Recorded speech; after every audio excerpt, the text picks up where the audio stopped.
इसी के क्षेत्र में ब्राजील के माननीय कृषि मंत्री जी से और उनकी टीम से यहाँ बहुत उपयोगी चर्चा हुई है।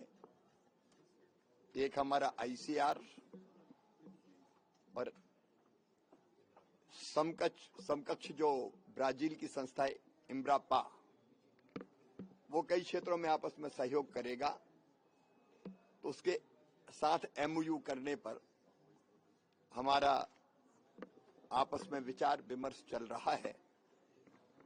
ब्राजील की काफी रुचि है प्राकृतिक खेती में और जैविक खेती में।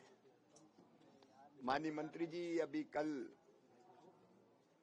मोदीपुरम और वहां प्राकृतिक खेती इंटीग्रेटेड फार्मिंग देख के भी आए हैं, तो उस क्षेत्र में भी मिलके, क्योंकि प्राकृतिक खेती और जैविक खेती आने वाली पीढ़ियों के लिए भी धरती को सुरक्षित बनाती है और मिट्टी के स्वास्थ्य को और मनुष्य के स्वास्थ्य को दोनों को बेटर बनाती है। उस पर भी हम लोग साथ मिलकर चर्चा और बातचीत कर रहे हैं।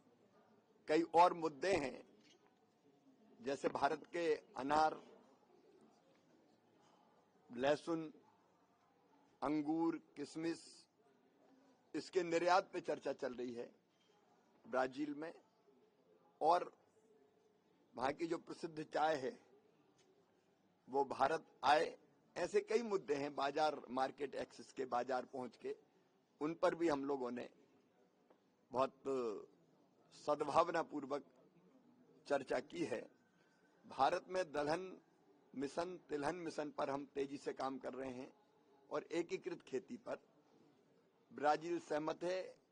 सेंटर ऑफ एक्सीलेंस यहां बनाने के लिए उस पर भी हमारी व्यापक चर्चा हुई है। मैं हमारे दोनों माननीय कृषि मंत्रियों का भारत की धरती पर कृषि भवन में हृदय से स्वागत करता हूं।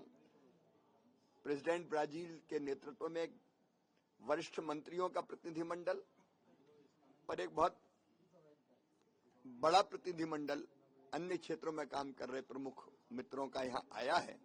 इससे दोनों देशों के संबंध निश्चित तौर पर बहुत मजबूत होंगे, सहयोग बढ़ेगा और दोनों देशों की मित्रता दुनिया की स्थिरता के लिए भी जरूरी है।